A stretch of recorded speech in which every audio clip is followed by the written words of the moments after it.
Muraho neza nanone ikaze kuri YouTube channel yacu. Uyu munsi nanone tugiye kuganira ku ngingo y'ingenzi mwibaza cyangwa se umwana tubajije. Hari umubyeyi watubaje ati se ni izihe mpamvu zishobora gutuma umwana avuka ananiwe? Muri kumwe na Dr Gasangwa Patrick, nkomeza kubakangurira gukomeza gukora subscription kuri YouTube channel yacu kugira ngo mukomeze mubone video zitandukanye tuzajya dushyiraho mu bihe bizaza ku gihe. Rero kugira ngo umwana bavuye ngo yavutse ananiwe biterwa n'impamvu zitandukanye. Hari ibyo bita bishobora kuba mbere y'uko avuka birumvikana akiri mu nda, hari n'ibishobora kuba arimo kuvuka, hari n'ibishobora kuba ndetse na nyuma yo kuvuka. Duhereye rero ku mpamvu zishobora gutuma umwana ananirwa, wenda reka tuba dusobanuye se iyo umwana yavutse ananiwe biba bivuze iki? Kuvuka umwana ananiwe ni cya gihe umwana azavuka atabashe kubona ogisijene cyangwa se umwuka ku gihe, bityo akavuka ubwonko bwe butabonye ogisijene ku gihe, bityo bikazatuma umwana hari ibintu adakoreye akaba yakora, akaba umwana utazahita yonka neza, ari umwana utazahita akora muvuma z'ibice by'umubiri, ndetse rimwe na rimwe akazaba ari wa mwana uzavuka ahumeka nabi. Rero mu mpamvu zishobora gutuma umwana avuka ananiwe ko ziba mbere yo kuvuka, harimo wenda afite malformation zitandukanye.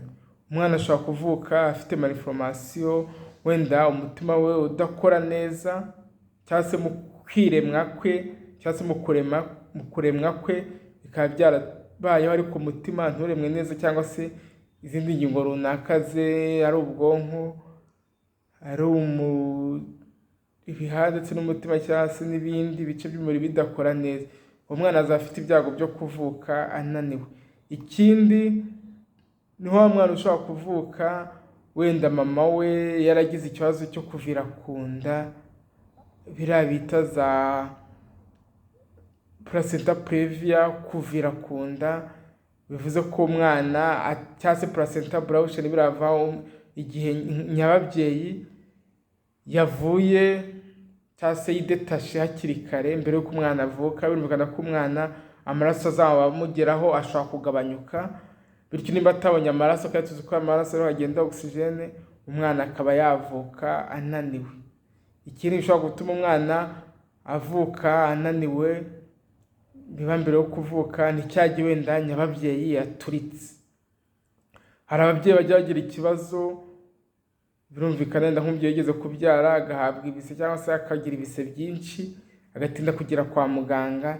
Icyo gihe nyababyeyi ishobora kubaho guturika. Iyo nyababyeyi ituritse umwana ahita ajya mu nda ya nyina ahaba atari umwuka, bityo ntabone umwuka ku gihe, ndetse n'amaraso umubyeyi akava cyane, umwana ntabone amaraso ahagije, bityo ubwonko bwe ntibubone umwuka ku gihe. Biva rero kunanirwa n'uvuga ngo ubwonko buba bwabuze umwuka, n'uwo mwana akavuka ananiwe. Hari n'ibishobora kubitera ariko bikaba mu gihe cyo kuvuka, ari ibyo kuba nyababyeyi yaturika, hari ya miti yongerera ibise byabaye byinshi cyane, umubyeyi wenda yahawe za oxytocin nyinshi, ibise bikaba byinshi cyane, icyo gihe nabwo umwana ashobora kuvuka ananiwe kubera ibyo bise byabaye byinshi. Ibindi nyine bishobora gutuma avuka ananiwe hari ugutinda mu matako. Impamvu uzasanga akenshi abaganga babwiye umubyeyi ati sunika cyane, bamukangurira gusunika umwana vuba, kubera ko umwana yatinze mu matako burya ntabwo arimo kubona umwuka uhagije, kandi umwana utarimo kubona umwuka uhagije burya aba afite ibyago byo kuba yavuka ananiwe.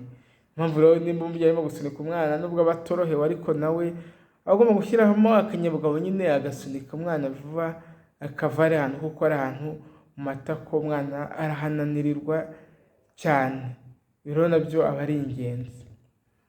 Ikindi rero bishobora kubaho kunanirwa bikaba nyuma yo kuvuka. Birumvikana umwana ashobora kuvuka akagira infection zitandukanye, harimo nka mugiga cyangwa se na infection mu maraso, birumvikana akaremba cyane. Igihe nabwo umwana ashobora kuzananirwa. Ikindi umwana ashobora kuvuka akagira ibibazo byo guhumeka nabi, ibintu byo bishobora gutuma ananirwa, cyangwa se n'izindi infection ushobora kuvuka nazo zafegita ubwonko, nazo zishobora gutuma umwana avuka ananiwe. Mwumva ko ubwo ni bimwe mu bitera umwana kuvuka ananiwe. Ese ni ibihe bimenyetso bizakwereka ko umwana yavutse ananiwe? Icya mbere harimo guhumeka nabi, gutinda kurira nyuma yo kuvuka. Niyo mpamvu ari ngombwa ko umwana yavutse aba agomba kurira buriya. Iyo umwana avutse ntarire aba ari ikibazo. Ibyo rero byo kuvuka umwana agatinda kurira, nk'umwana uvutse akamara iminota 5 cyangwa 10 atararira, burya uwo mwana amahirwe menshi aba yananiwe. Ikindi ari umwana uvuka akagagara, kubera ko ubwonko butabonye umwuka ku gihe, umwana akagira ibimenyetso byo kugagara, nka biriya tubona ku bantu afite ibibazo byo kurwara uburwayi bw'igicuri. Uwo mwana azaba yavutse nawe yananiwe. Ibyo ni bimwe mu bimenyetso. Ikindi bikora umwana avutse ananiwe, ashobora gutinda kunyara, kubera ko nimba ubwonko butabonye umwuka, bishoboke ko n'impyiko zangiritse n'umwijima bitarimo kubona umwuka kugenda, byo bidakora neza. Ibindi bimenyetso azagira, uwo mwana avutse ananiwe ntazabasha konka, ariko ibyo ni ibimenyetso biba ako kanya nyine akimara kuvuka. Ikindi azahumeka nabi. Ikindi uzabona ibice by'umubiri we, ari amaboko, ari amaguru, bidakora, bidafite imbaraga, ari umwana urambika, akaba atazunguza amaboko, atazunguza amaguru. Ibyo uzakwereka ko wa mwana yananiwe. Ibyo ni ibimenyetso by'ako kanya. Ariko n'ibimenyetso byo mu gihe kirekire, umwana wavutse ananiwe afite ibyago, n'ubwo wenda kunanirwa nabwo bigira amagarade cyangwa se ibice bitandukanye. Wenda byo ntitwajyamo cyane kuko birumvikana n'iby'abaganga bayavuga ko umwana, umubyeyi wenda yabasha kubyumva, ariko hari igice aba yagagaye cyane naho yagagaye buhoro. Iyo yagagaye buhoro cyangwa se iyo yananiwe buhoro, iki gihe hari amahirwe menshi ko wa mwana azakira bikagenda neza. Ariko iyo yagagaye cyane, ariho mwana batangiye kugagara, guhumeka nabi cyane, aha afite ibyago by'uko ariho mwana mu gihe kizaza tuzabona yagize ibibazo byo kuvuga ngo umwana yabaye debile, naho akenshi biba byaturutse. Rero ni wa mwana rero tuzabona mu gihe kizaza, ariho mwana utazabasha kwicara, ariho mwana utazabasha kugenda. Urumva izo n'ingaruka zibaho. Ariho mwana tuzasezera kwa muganga wenda anywera muri sonde, atabasha gukurura nk'uko, cyangwa se ko yakura ibere nk'uko umwana utagize ikibazo cyo kunanirwa abikora. Rero urumva ko ari ingenzi ko umwana no oxygene ku gihe. No kunanirwa ni ibintu bizafekita ubwonko bw'umwana mu gihe kizaza, ari imyigire ye, ndetse bikabangamira ababyeyi. Birumvikana bikabagora kuko wa mwana avutse ananiwe, utabasha kunywa, utabasha kwicara, utabasha kugenda, kumwitaho biragora. Akenshi no kunanirwa k'umwana ntabwo tuzavuga ngo ari amakosa y'abaganga yabiteye, bitewe n'wenda n'uburwayi bwawe. Urugero nimba nka nyababyeyi yaturitse, cyangwa se nimba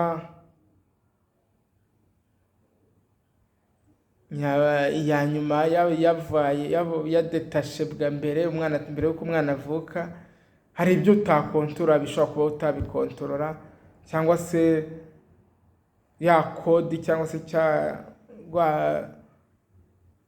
cya gice gihuza umwana n'iya nyuma cyaje mbere, ibyo nabwo umwana azananirwa kandi ntacyo umuntu yakora. Hari ibiba nyine umuntu adashobora gukontorora, ariko none hari ibyo umuntu ashobora gukontorora. Niyo mpamvu uyu mwana ananiwe, bikagaragara ko umutima we watangiye gutera cyane akiri mu nda, cyangwa se gutera buhoro, abaganga bagerageza kwihutira kumujyana muri salle d'ope kugira ngo bamubage.